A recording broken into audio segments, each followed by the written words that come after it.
তাকওয়া কম বেশি হয়। তাকওয়া কি হয়? কম বেশি হয়। ঈমান কি হয়? কম বেশি হয়। সাহাবা কিরামের যে তাকওয়া, আল্লাহ তাআলা বলতেছে তোমরা আরো বেশি তাকওয়া অর্জন করো, আরো বেশি কি করো? আল্লাহকে ভয় করো। তো কোরআন কি করে? কোরআন সর্বপ্রথম ব্যক্তিকে আগে বলে তাকওয়া অর্জন করো। তার মানে কি, যে কোনো দায়িত্বের জন্য তাকওয়া হলো শর্ত। যে কোনো দায়িত্বের জন্য কি তাকওয়া শর্ত। অর্থাৎ আত্তাব ইবনে উসাইদ রাদিয়াল্লাহু তাআলা আনহু তাকে 18 বছর বয়সে আল্লাহর রাসূল মক্কা বিজয় করেছে, যাওয়ার সময় তাকে দায়িত্ব দিয়ে গেছে। তার মানে কি, তিনি আল্লাহর রাসূলের পক্ষ থেকে কি গভর্নর, শাসক, প্রতিনিধি। আবার কোন কোন মুফাসসিরে কেরাম বলে কিয়ামতের ময়দানে তোমরা আজকে জুলুম করো না, কিয়ামতের ময়দানে তোমার উপর জুলুম করা হবে। কারণ হাদিসের মধ্যে আসছে রাসূল করিম সাল্লাল্লাহু আলাইহি ওয়াসাল্লাম তিনি বলেন কিয়ামতের ময়দানে আয-যুলমু যুলুমাতুন ইয়াউমাল কিয়াম, কিয়ামতের ময়দানে জুলুম হবে কি নিকষ অন্ধকার, কিছুই দেখতে পাবে না। নিজের চেহারা, নিজের বডি কোনো কিছুই সে দেখতে পাবে না। যারা জালেম কিয়ামতের ময়দানে তাদের এই অবস্থা হবে। একে তো ভয়াবহ আযাব কিয়ামতের ময়দান। তারপরে যদি এই অবস্থা হয় তাহলে তার ভয়াবহতা কোন পর্যায়ে পৌঁছে যাবে ওটা কি করা যাবে না, চিন্তাও করা যাবে না। বিসমিল্লাহির রহমানির রহিম। وإن تفعلوا فأذنوا بحرب من الله ورسوله وإن تبتم فلكم رؤوس أموالكم لا تظلمون ولا تظلمون صدق الله العظيم। আলহামদুলিল্লাহ, সমস্ত প্রশংসা মহান আল্লাহ তাআলার দরবারে, যিনি আমাদেরকে পবিত্র তার ঘর মসজিদে এসে কোরআনের আলোচনায় বসার তৌফিক দান করেছে। আমরা সকলেই শুকরিয়া দান বলি আলহামদুলিল্লাহ।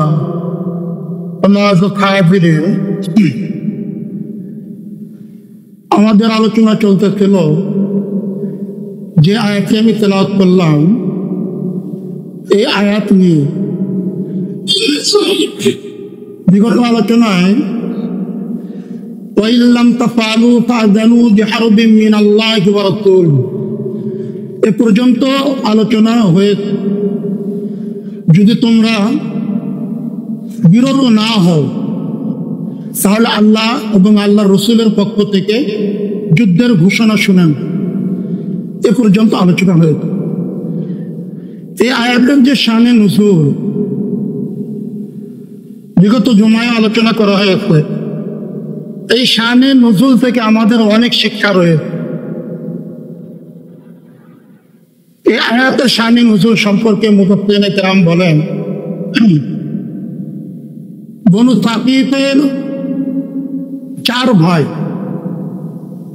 সারা বনু মুগীরা একজনকে কি দিয়েছিল, মানে জাহিলিয়াতের যুগে ফাতে মক্কার পূর্বে, তারা ইসলাম গ্রহণ করার পূর্বে তারা সুদে মোটা অঙ্কের একটা অর্থ দিয়ে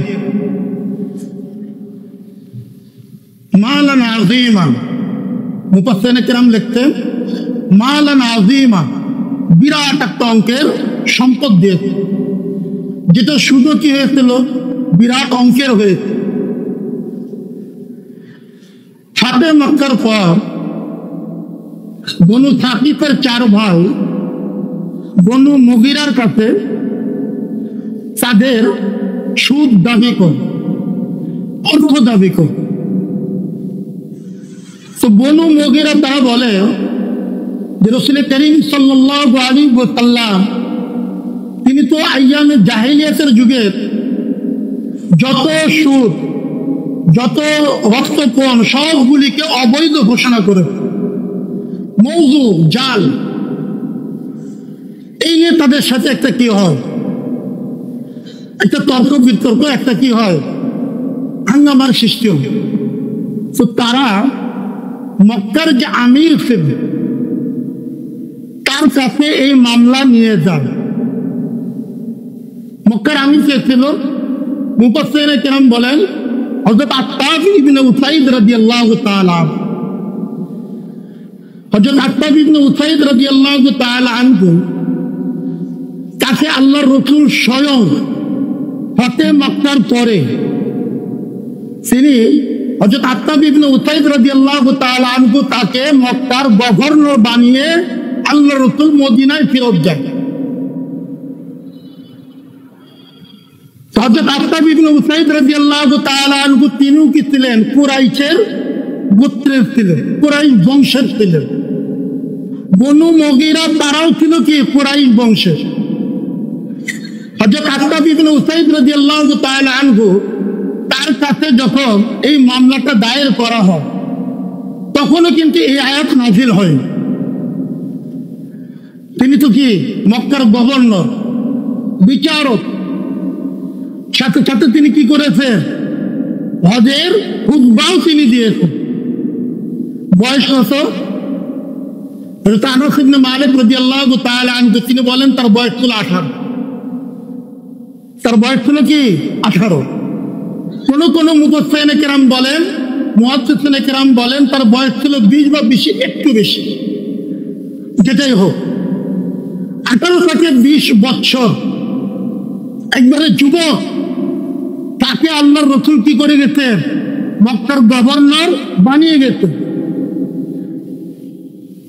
কেন? মুহাদ্দিসিনে কেরাম বলেন সমস্ত সাহাবাই যাকে দায়িত্ব দেওয়া হয় তারা সকলেই তারা নীতিবান ছিলেন, ন্যায় বিচারক ছিলেন, সুবিচার করতেন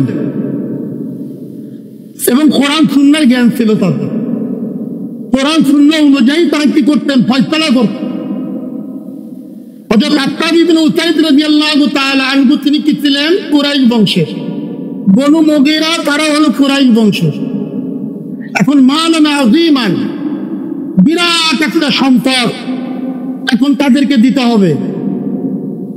বনু সাকিফের 4 ভাইকে হযরত আত্তাব ইবনে উসাইদ রাদিয়াল্লাহু তাআলা আনহু তিনি ইচ্ছা করলে কি করতে পারতেন? তিনি গভর্নর, আল্লাহর রাসূল নিজে তাকে দায়িত্ব দিয়ে গেছেন।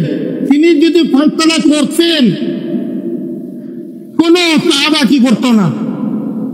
এতরাজ করতো না, অভিযোগ করতো না, ইশকাল করতো না। ইচ্ছা করলে করতে পারতেন। স্বজন প্রীতি কম সম করেও কি করতে পারতেন? এদিক ওদিক করতে পারতেন। কিন্তু তিনি কি করেছেন? রাসূল করিম সাল্লাল্লাহু আলাইহি ওয়াসাল্লামের কাছে পাঠিয়ে দিয়েছেন মদিনায়। ইয়া রাসূলুল্লাহ, অবস্থায় এটা কি ফয়সালা করব? একে হলো কি তিনি ইচ্ছা করলে স্বজন প্রীতি করতে পারতেন, অনেক মোটা অঙ্কের অর্থ। তখন ছিল কি স্বর্ণ এবং মুদ্রার কি অর্থ। টাকা ছিল কিসের? দিনার এবং দিরহাম। দিনার ছিল স্বর্ণ মুদ্রা আর দিরহাম ছিল রূপা মুদ্রা, রূপার মুদ্রা। অনেক অর্থ, মালান আযীমা। আজকে আমাদের অবস্থা কোন জায়গায়? এই সাহাবা কিরামের একটা বৈশিষ্ট্য, সাহাবা কিরামের হাজার হাজার বৈশিষ্ট্য, তার মধ্যে এই একটা, কোনো কিছু দরকার নাই। একটা বৈশিষ্ট্য যদি কি করে, ইসলামী সংখ্যাগরিষ্ঠ রাষ্ট্র হোক অথবা ইহুদি অথবা নাসারা, যেই ধর্মেরই হোক, খালি এই বৈশিষ্ট্যটা যদি দেওয়া হয়, আমার মনে হয় দেশের অর্ধেক সমস্যা দূরীভূত হয়ে যাবে, অর্ধেক অশান্তি কি হয়ে যাবে, দূরীভূত হয়ে যাবে, ইনসাফ কি হবে, কায়েম হবে। আর আজকে আমাদেরকে জিজ্ঞাসা করা হয় কি ইসলামে কি আছে, আবার জিজ্ঞাসা করা হয় হুজুর কোরআন আর হাদিস পড়েছে, ইসলামে অর্থনীতি বলতে কিছু আছে? নাউযুবিল্লাহি মিন যালিক। ইসলামে অর্থনীতি বলতে কিছু আছে? এই আয়াতের মধ্যে যে আল্লাহ তাআলা যে মূল নীতিগুলো দিয়েছেন, আর কোনো কিছুর দরকার নাই। ইসলামী অর্থ ব্যবস্থায় বা যে কোনো দেশের অর্থ ব্যবস্থায় আর কোনো কিছু দরকার নাই। এখানে যে 2-1টা মূলনীতি দিয়েছেন, এই মূলনীতিগুলি বাস্তবায়ন যদি করা যায়, বেশি না 1 বছর ওই দেশে কোন কর্মহীন ব্যক্তি থাকবে না। চ্যালেঞ্জ কিয়ামত পর্যন্ত। আজকে আমরা শত শত বছর ধরে যে অর্থ ব্যবস্থা চালু করেছে, আজও পর্যন্ত সুবিচার করতে পারিনি, আজও পর্যন্ত অর্থ কেলেঙ্কারি আটকাতে পারেনি, আজও পর্যন্ত কর্মসংস্থান করতে পারেনি, আজও পর্যন্ত বেকারত্ব দূর করতে পারেনি। তারপরে বলি ইসলামে অর্থনীতি কি এত হুজুর কি করছে? হাদিসে যাওয়ার দরকার নাই, আসুন কোরআনে আসুন, হাদিসে যাওয়ার কোনো প্রয়োজন নাই। এই যে আয়াতের আলোচনা চলতেছে, মহান আল্লাহ তাআলা তো সূক্ষ্মভাবে দুইটা অর্থ ব্যবস্থার কথা বলেছে। এই অর্থ ব্যবস্থা যদি কায়েম করা যায়, যে কোনো দেশে 1 বছরের মধ্যে কোনো কর্মহীন ব্যক্তি থাকবে না, দরিদ্র ব্যক্তি থাকবে না। চ্যালেঞ্জ। অথচ সেই হুজুরদেরকে জিজ্ঞাসা করি, তো হুজুর ইসলামে অর্থনীতি বলতে কি আছে, অর্থ ব্যবস্থা বলতে কি আছে?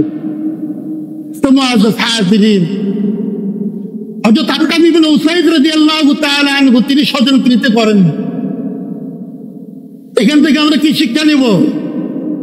যাদেরকে কি করা হয়, দায়িত্ব দেওয়া হয়, যাদেরকে ক্ষমতা দেওয়া হয়, সেটা সর্বনিম্ন থেকে নিয়ে সর্বোচ্চ পর্যন্ত, ব্যক্তি জীবন থেকে নিয়ে আন্তর্জাতিক জীবন পর্যন্ত, এই একটা সাহাবা কেরামের বৈশিষ্ট্য যদি ধরতে পারে, সুবিচার নিশ্চিত।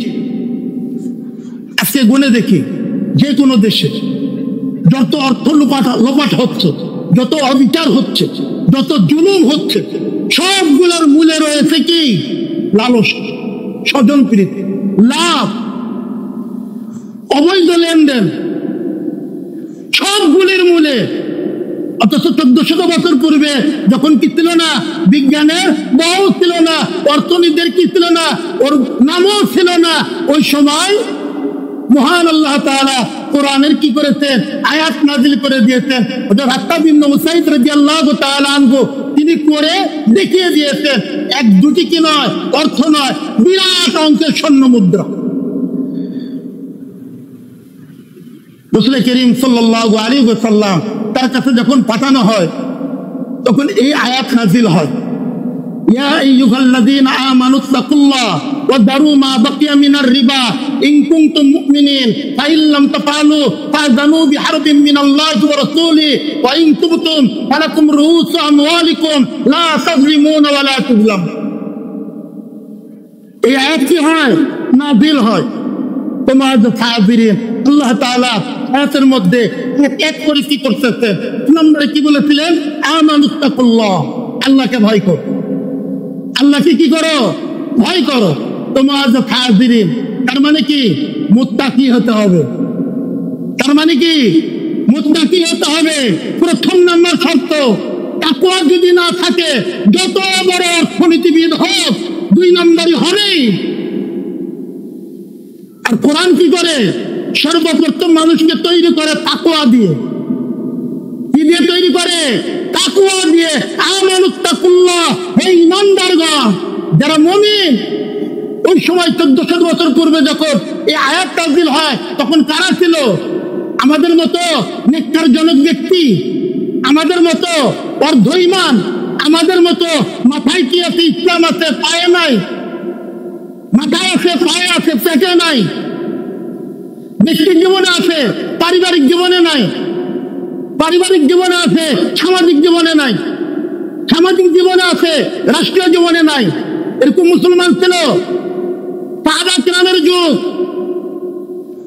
স্বর্ণ যুগ, কিয়ামত পর্যন্ত তাদের মতো কি আসবে না, মিসাল আসবে না। সেই সময়ে আয়াত নাযিল হয়। আর আল্লাহ তাআলা কি বলতেছে, ইয়া আইয়ুহাল্লাযীনা আমানু, হে ঈমানদারগণ। মানে কি, আল্লাহর রাসূলের জামানায় যে বড় বড় সাহাবা ছিলেন, যারা ছিলেন, তাদেরকে উদ্দেশ্য করে আল্লাহ তাআলা বলতেছেন, ইত্তাকুল্লাহ, আল্লাহকে ভয় করো। তাকে ভয় করো, আল্লাহকে ভয় করো। তার মানে কি, তাকওয়া কম বেশি হয়। তাকওয়া কি হয়, কম বেশি হয়। ঈমান কি হয়, কম বেশি হয়। সাহাবা কেরামের যে তাকওয়া, আল্লাহ তাআলা বলতেছে তোমরা আরো বেশি তাকওয়া অর্জন করো, আরো বেশি কি করো? আল্লাহকে ভয় করো। তো কোরআন কি করে? কোরআন সর্বপ্রথম ব্যক্তিকে আগে বলে তাকওয়া অর্জন করো। তার মানে কি, যে কোনো দায়িত্বের জন্য তাকওয়া হলো শর্ত। যে কোনো দায়িত্বের জন্য কি তাকওয়া শর্ত। অর্থাৎ আত্তাব ইবনে উসাইদ রাদিয়াল্লাহু তাআলা আনহু তাকে 18 বছর বয়সে আল্লাহর রাসূল মক্কা বিজয় করেছে, যাওয়ার সময় তাকে দায়িত্ব দিয়ে গেছে। তার মানে কি, তিনি আল্লাহর রাসূলের পক্ষ থেকে কি গভর্নর, শাসক, প্রতিনিধি। তোমার হাজিরিন ইত্তাকুল্লাহ। আর আমাদের অবস্থা কি? কাদেরকে বসাই? তাকওয়া কোনো জায়গায় আছে? এই যে আমরা মুসলমান সমাজে সবাই নামাজ পড়ি, দায়িত্ব দেওয়া হবে ছোট্ট থেকে নিয়ে উপরে পর্যন্ত, তাকওয়ার ভিত্তিতে হয়? একটাও আছে? এরপরে বলি মুসলমান হয়ে আমাদের কি হলো? আল্লাহ তো আমাকে দেখে না, আল্লাহ সমাজ দেখে না, আমি শেষ হয়ে যাচ্ছি, আমার সব শেষ, আল্লাহ কিছু করে না।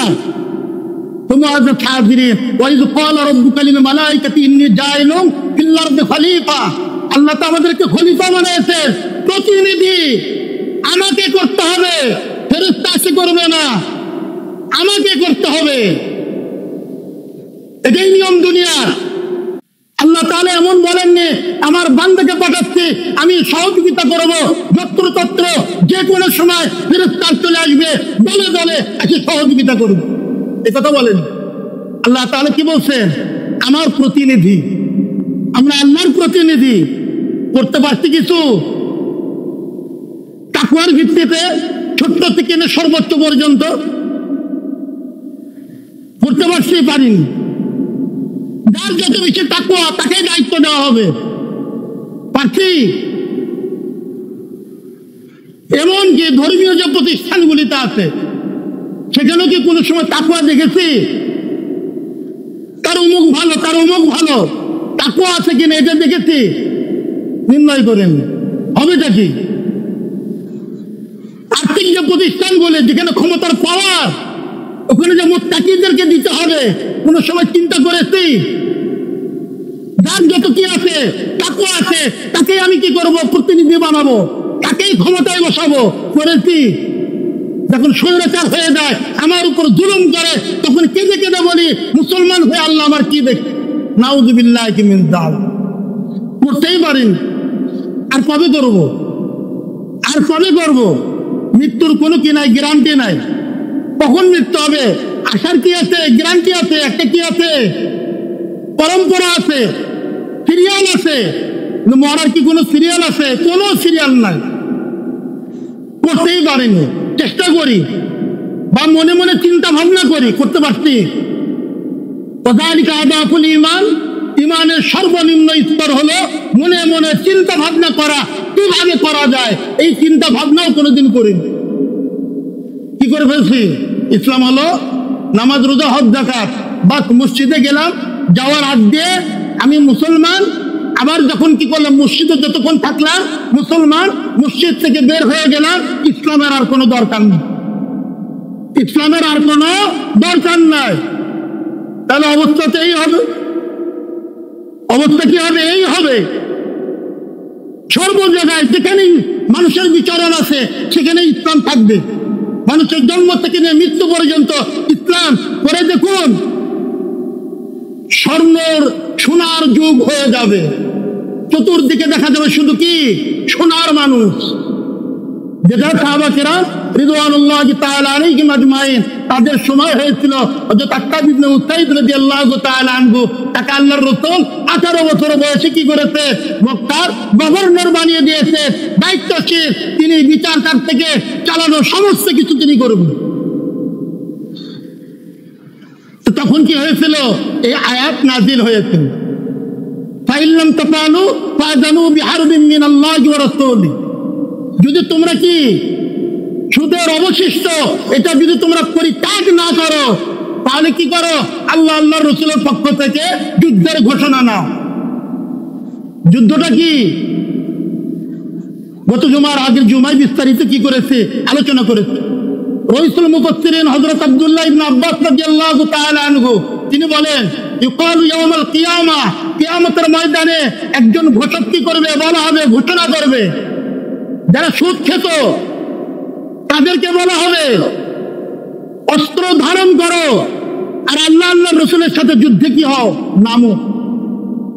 ফাযানু বিহারবিন মিনাল্লাহি ওয়া রাসূলিহি, যেদিন কি থাকবে না, লিমানিল মুলকুল ইয়াউম, আল্লাহ তাআলা ঘোষণা করবেন সবার মৃত্যু হয়ে গেছে। আল্লাহ ঘোষণা করবেন লিমানিল মুলকুল ইয়াউম, আজকে রাজত্ব কার? একটা জবাব আসবে না, তিন পতন নিস্তব্ধ, একটা জবাব আসবে না। এবার তিনবার বলবেন, তৃতীয়বার আল্লাহ তাআলা বলবেন লিল্লাহিল ওয়াহিদুল কাহ্হার, ওই আল্লাহর রাজত্ব যিনি কাহ্হার। ওই দিন যখন ঘোষণা করা হবে যারা সুদ খেয়েছো আজকে তোমরা অস্ত্র ধারণ করো, আসো আল্লাহ আল্লাহ রসুলের সাথে যুদ্ধের ময়দানে লিপ্ত হও, যুদ্ধে লিপ্ত হও। কি অবস্থা হবে? এই কথাই বলেছিল ওই চার ভাই, বনু সাকিব গোত্রের চার ভাই, তারা এই কথাই বলেছিল, বিরাট মাল আযীমা, বিরাট সম্পদ। তখন মানুষ তাদেরকে বলেছে এত বড় সম্পদ ছেড়ে দিলে? তারা বলেছে গর্ধ, আল্লাহ আল্লাহ রসুলের সাথে যুদ্ধ করার কি কোনো ক্ষমতা আমাদের আছে? নাই। এটা কেন? পুরা পৃথিবী যদি ছেড়ে দিতে হয় আমি ছেড়ে দেব, কারণ আল্লাহ আল্লাহ রসুলের সাথে যুদ্ধ করার মতো ক্ষমতা নাই। অন্য একদল মুফাসসিরিনে কেরাম বলেন বিহারবিন মিনাল্লাহি ওয়া রাসূলিহি, আল্লাহ আল্লাহ রাসূলের পক্ষ থেকে যুদ্ধের ঘোষণা। এটা কি? আল্লাহর যুদ্ধ হলো নার আর রাসূলের যুদ্ধ হলো সাইফ, তলোয়ার। আল্লাহর রাসূলের যুদ্ধ কি? সাইফ, তরবার, তরবারি। যেটা রাইসুল মুফাসসিরিন হযরত আব্দুল্লাহ ইবনে আব্বাস রাদিয়াল্লাহু তাআলা আনহু তিনি বলেছেন। একদল মুফাসসিরিনে কেরাম বলেন যে ব্যক্তি এই আয়াত জানার পর সুদ ছাড়ল না, বিহারবিন মিনাল্লাহি ওয়া রাসূলিহি, আল্লাহ আল্লাহ রাসূলের পক্ষ থেকে যুদ্ধের ঘোষণা নাও, এর অর্থ কি? এর মানে কি? এর মানে হলো তার সমস্ত সম্পত্তি হয়ে যাবে, বাজেয়াপ্ত হয়ে যাবে, গনিমতের মাল হিসাবে কি হবে? সরকারি কোষাগারে জমা হবে। আর রাইসুল মুফাসসিরিন হযরত আব্দুল্লাহ ইবনে আব্বাস রাদিয়াল্লাহু তাআলা আনহু তিনি কি বলেন? তাকে সময় দেওয়া হবে, তাকে কি করা হবে? বন্দী করা হবে। বন্দী করার পর তাকে সময় দেওয়া হবে, তওবা করার কি দেওয়া হবে? সময় দেওয়া হবে। যদি তওবা করে তাহলে তার মাল তাকে ফেরত দেওয়া হবে, আর তওবা যদি না করে তার গর্দান উড়িয়ে দেওয়া হবে, তার সম্পত্তি হবে বাজেয়াপ্ত হয়ে যাবে। বিহারবিন মিনাল্লাহি ওয়া রাসূলিহি ওয়া ইন তুবতুম ফালাকুম রুউসু আমওয়ালিকুম।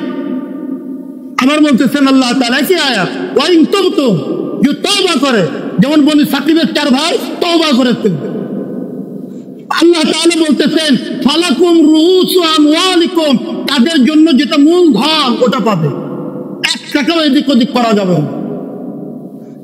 যারা সুদ ছেড়ে দিবে তারা কি? তাদের যে মূলধন, আসল যে অর্থ যেটা তারা দিয়েছিল সুদের উপর, ওটা তারা কি পাবে? ফেরত পাবে। লা তাজলিমুন ওয়া লা তুজলামুন, তুমি জুলুম করো না, তোমার উপরেও জুলুম করা হবে না। এটার মুফাসসিরিনে কেরাম অনেক ব্যাখ্যা দিয়েছেন, অনেক অর্থ করেছেন। এক নাম্বার মুফাসসিরিনে কেরাম বলেন লা তাজলিমুনা ওয়া লা তুজলামুন, তুমি জুলুম করো না, অর্থাৎ সুদ নিয়ে ওই ব্যক্তির উপর জুলুম করো না, তাহলে তোমার উপরও জুলুম করা হবে না। সেটা কি? ফালাকুম রুউসু আমওয়ালিকুম, তোমার মূলধন এক জাররা পরিমাণ টাকা হবে দিয়ে দেওয়া হোক। এটা হলো লা তাজলিমুনা ওয়া লা তুজলামুন। কোন কোন মুফাসসিরিনে কেরাম বলেন যে দুনিয়াতে লা তাজলিমুনা ওয়া লা তুজলামুন, তুমি নিজে জুলুম করো না, জুলুমের শিকার হবে না। তার মানে সুদের এটা তোমরা ছেড়ে দাও, তোমরা সমাজের ক্ষেত্রে রাষ্ট্রীয়ভাবে জুলুমের কি হবে না, জুলুম তোমার উপর আসবে না, তুমি মাজলুম হবে না। আবার কোন কোন মুফাসসিরিনে কেরাম বলে কিয়ামতের ময়দানে তোমরা আজকে জুলুম করো না, কিয়ামতের ময়দানে তোমার উপর জুলুম করা হবে না। কারণ হাদিসের মধ্যে আসছে রাসূল করিম সাল্লাল্লাহু আলাইহি ওয়াসাল্লাম তিনি বলেন কিয়ামতের ময়দানে আয-যুলমু যুলুমাতুন ইয়াউমাল কিয়াম, কিয়ামতের ময়দানে জুলুম হবে কি? নিকষ অন্ধকার, কিছুই দেখতে পাবে, নিজের চেহারা, নিজের বডি, কোনো কিছুই সে দেখতে পাবে না। যারা জালেম, কিয়ামতের ময়দানে তাদের এই অবস্থা হবে। একে তো ভয়াবহ আযাব কিয়ামতের ময়দান, তারপরে যদি এই অবস্থা হয় তাহলে তার ভয়াবহতা কোন পর্যায়ে পৌঁছে যাবে ওটা কি করা যাবে না, চিন্তাও করা যাবে না। তারপরে ওই যে বনি সাকিফের 4 ভাই বনু মুগীরার কাছে কি দিয়েছিল? সুদের উপর অর্থ দিয়েছিল। এই আয়াত যখন নাজিল হয় তখন তো 4 ভাই কি করে? আল্লাহ তাআলার বিধানের কাছে একেবারে নিজেকে সমর্পণ করে দেয়। এখন আত্তাব ইবনে উসাইদ রাদিয়াল্লাহু তাআলা আনহু তিনি বলতেছেন বনি মুগীরাকে যে তোমরা ফালাকুম রুস আমওয়ালিকুম, তার মূলধন ফেরত দাও, 1 যারা পরিমাণ কমাতে পারবে। এখন বনু মুগীরা বলতেছেন আমাদের অবস্থা খুবই খারাপ, আমাদের অবস্থা খুবই খারাপ, এই অবস্থায় এমন সংকটে আছি, এই অবস্থায় পুরো অর্থ তো দূরের কথা, বিনোদ অংশও যদি চাই সেটাও দিতে পারবো। হযরত আত্তাব রাদিয়াল্লাহু তাআলা আনহু তিনি কোরআনের যে আয়াতের দিকে তাকালেন, ওয়া ইন কানা যু উসরাতিন ফানাযিরাতুন ইলা মাইসার, কোরআনের বিধান। ওয়া ইন কানা যু উসরাতিন, যাকে সুদের উপর অর্থ দেওয়া হয়েছিল, মানে অর্থগ্রহীতা, তার জন্য অবস্থা খুব কি হয়? কষ্টের হয়, অর্থ নয়, অস্বচ্ছ। আল্লাহ তাআলা বলতেছে ফানাযিরাতুন ইলা মাইসার, যতক্ষণ পর্যন্ত সে সচ্ছল না হয়, তার অবস্থা ফিরে না আসে, তার অবস্থা ভালো না হয়, সম্পদের মালিক না হয়, ততক্ষণ পর্যন্ত তাকে কি দেওয়া হবে? অবকাশ দিতে হবে। এই অবকাশ কি? ওয়াজ, এটা কি বয়ান না। মুফাসসিরিনে কিরাম বলেন এটা হলো ওয়াজিব, আল্লাহ তাআলার পক্ষ থেকে আবশ্যক। যদি অর্থগ্রহীতা তার অবস্থা যদি খারাপ হয়, এখন ফকির হয়ে গেছে, নিজের চলাই কষ্ট, এখন কি করবে? তাকে অবকাশ দিতে হবে। কতক্ষণ পর্যন্ত? ইলা মাইসার, কতক্ষণ পর্যন্ত? যতক্ষণ পর্যন্ত সচ্ছল না হয়। যদি কোনোদিনও না হয়, ওয়া আন তাসাদদাকু ফাহুয়া খায়রুল লাকুম ইন কুনতুম তা'লাম। এরপর আল্লাহ তাআলা বলতেছেন ওয়া আন তাসাদদাকু, যদি তোমরা এটাকে দান করে দাও, ফাহুয়া খায়রুল লাকুম, এটা তোমাদের জন্য উত্তম হবে, ইন কুনতুম তা'লামুন, যদি তোমরা আখিরাত আর পরকাল সম্পর্কে জ্ঞান রাখো, যদি তোমরা জানো। তোমার যে ফাজিরিন, এই যে বিধানগুলি এটা কাদের জন্য? যারা সমাজে গরিব তাদের পক্ষে, যারা মাজলুম তাদের পক্ষে। অথচ আমরাই কি চাই না? কোরআন সুন্নাহর বিধান চাই না। কি কোরআন সুন্নাহর বিধান চাই না? এই যে একটা বিধান, ওয়া ইন কানা যু উসরাতিন ফানাযিরাতুন ইলা মাইসার ওয়া আন তাসাদদাকু খায়রুল লাকুম ইন কুনতুম তা'লামুন, এই যে একটা মূলনীতি, অর্থ ব্যবস্থার একটা কি মূলনীতি, ইসলামী অর্থ ব্যবস্থার একটা মূলনীতি। কি? 1 নাম্বার, যারাই কি হবে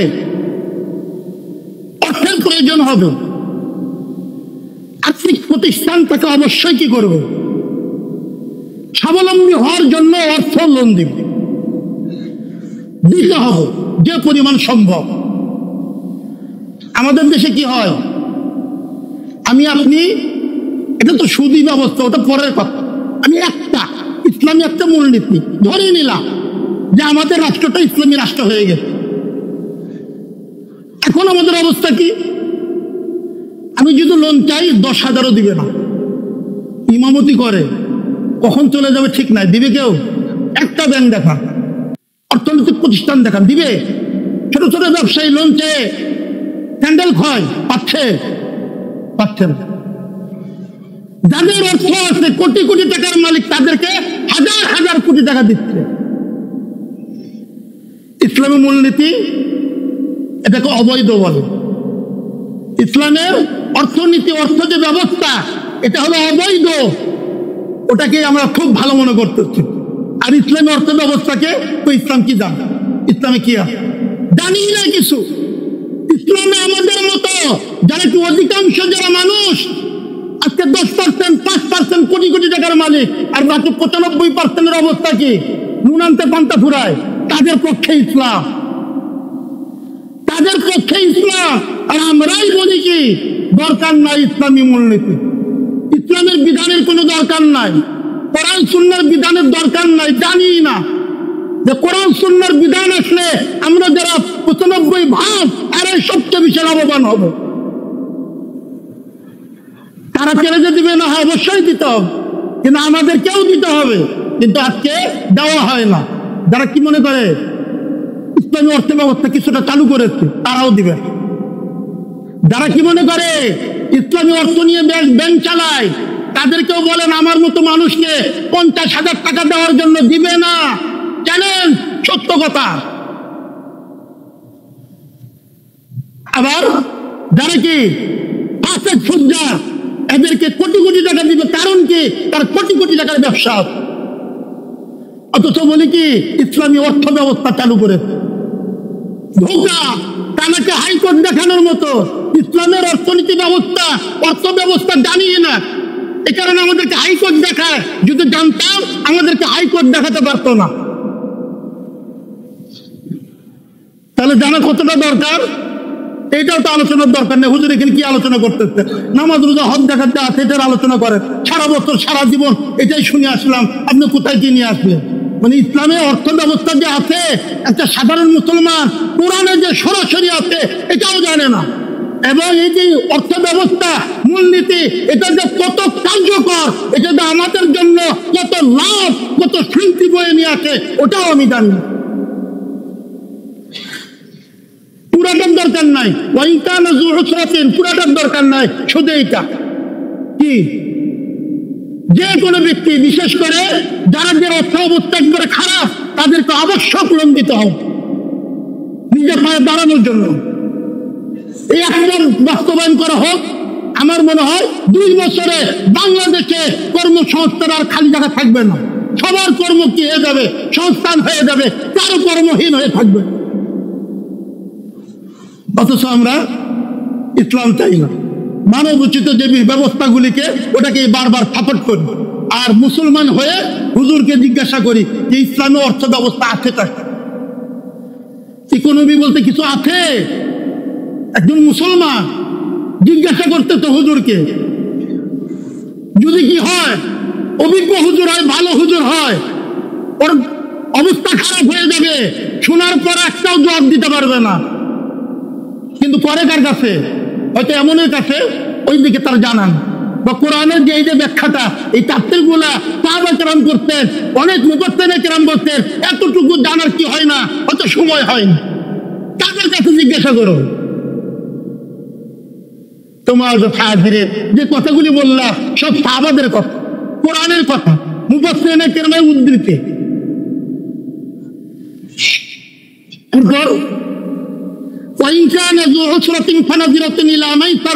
যদি ঋণ নেওয়ার পর আগের অবস্থা গেল, ইসলাম কি বলে, কোরআন কি বলে? এটা আগের অবস্থা গেল। যে কোরআন বলে, কোরআনে ইসলামী যে অর্থ ব্যবস্থা মূলনীতি আছে, এটা বলে যে যারা যত কি দরিদ্র, তাদেরকে স্বাবলম্বী করার জন্য প্রত্যেকটা আর্থিক প্রতিষ্ঠানকে বারবার তাগিদ দেওয়া হবে তাদেরকে ঋণ দেওয়ার জন্য, যে পরিমাণ তার দরকার স্বাবলম্বী হওয়ার জন্য। ঋণ নেওয়ার পর যদি কি হয়, ব্যবসায় সব খুঁয়ে ফেলছে, নিঃস্ব হয়ে গেছে, এখন কি করবে? ইসলাম বলতেছে যতক্ষণ পর্যন্ত সচ্ছল না হয় ততক্ষণ পর্যন্ত তাকে অবকাশ দিতে হবে। এখানে নির্দিষ্ট 6 মাস, 1 বছর, 2 বছর, 5 বছর, এটা কোথাও লেখা নেই। কোন মুফাসসির কেরাম বলেন কি বলছে? আল্লাহ তাআলা নাকের একটু মারিফা নেননি, ওয়া ইন কানা যু উসরাতিন ফানাযিরাতুন ইলা মাইসার। তাকে স্বাবলম্বী হওয়া পর্যন্ত, সচ্ছল হওয়া পর্যন্ত তাকে অবকাশ দিতে হবে। আজকে আমাদের অবস্থা কি? আজকে আমাদের অবস্থা কি? এরপর আল্লাহ তাআলা বলতেছেন ওয়ান তাসাদদাকু খায়রুল লাকুম ইন কুনতুম তা'লামুন। যদি কোনোদিনই স্বাবলম্বী হতে না পারে, আল্লাহ তাআলা বলতেছেন তার ওটা কি করে দাও, সদকা করে দাও, দান করে দাও, তার মানে কি মাফ করে দাও। আজকে আমাদের দেশের অবস্থা কি? সারা বিশ্বের অবস্থা কি? আমরা যারা গরিব কোনো মতো যদি কি করতে পারি, অর্থ নিতে পারি, তাহলে আমাকে আর সময় দেওয়া হয় না, সুদের উপর সুদ দিয়ে এমন অবস্থা হয় যে জমি জায়গা সমস্ত কিছু বেচতে হয়। এটা হলো মানব রচিত অর্থ ব্যবস্থার কুফল, আমরা ভোগ করতেছি। আর মুসলমান হয়ে বলতেছি কোরআন হাদিসে ইসলামী অর্থনীতি কি আছে, অর্থ ব্যবস্থা কি আছে, ইকোনমি বলতে কোনো কিছু আছে? নাই। নাউযুবিল্লাহি মিন যালিক।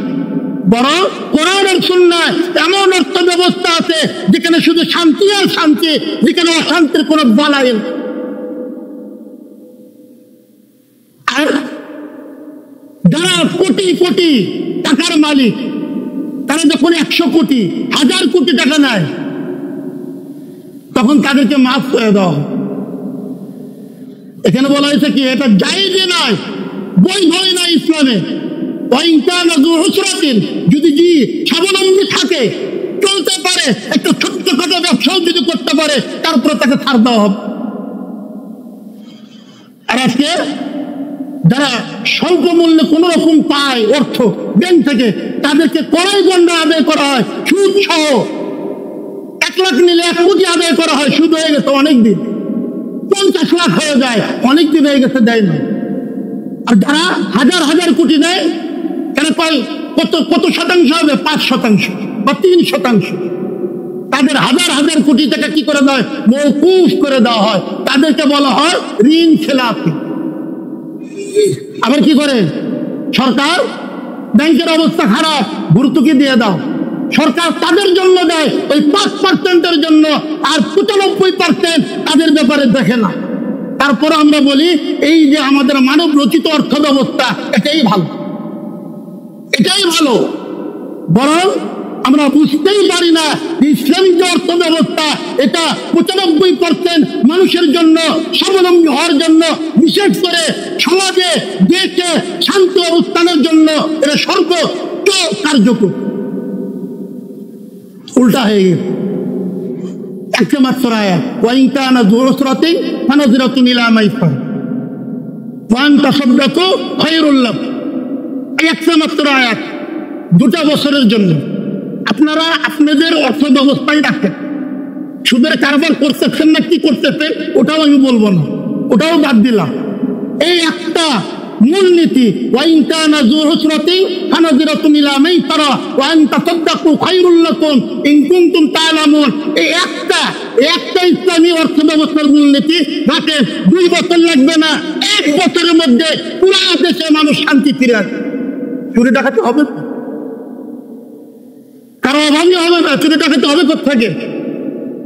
অসুস্থ হলে চিকিৎসা ছাড়া মারা যাবে না। কেউ কি হলে, গরিব হলে অর্থ অবস্থায় ভুগবে না, কর্মসংস্থান হবে, বেকার থাকবে না। তোমার যারাই কি বলে ইসলামী অর্থ ব্যবস্থা কি আছে, ইসলামে অর্থনীতি কি আছে, তাদেরকে বলতে চায় 1 বছরের জন্য, 2টা বছরের জন্য এই একটা মাত্র ইসলামী অর্থ ব্যবস্থার মূলনীতি আপনি দেশে চালু করেন। কল্যাণ চান না? সবাই তো কল্যাণ চায়।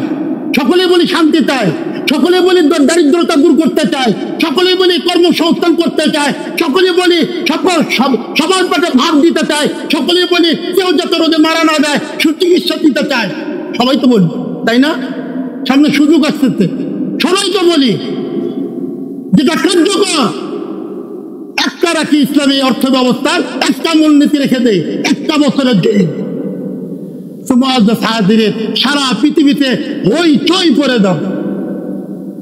তাহলে আমরা কার কাজ করতেছি? কার এজেন্ডা বাস্তবায়ন করতেছি? ইহুদি এবং নাসারা, জেনে হোক না জেনে হোক, ইবলিস শয়তানের যারা দোসর, তাদের এজেন্ডাই বাস্তবায়ন করতেছি। এই বাস্তবায়ন করতে করতেই যদি আমার মওত হয়ে যায়, কবরে যখন জিজ্ঞাসা করবে মান রব্বুকা, ইহুদি আর নাসারা চলে আসবে, রব্বি আল্লাহ আসবে না। কি আসবে? ইহুদি এবং নাসারা, ওটা চলে আসবে মুখে, আমার রব আল্লাহ এটা আমার মুখে আসবে না। লিখে রাখেন।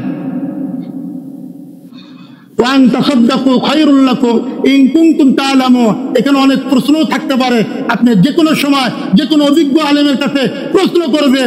এইভাবে যদি ব্যাংক মাফ করতেই থাকে তাহলে অবস্থা কি হবে?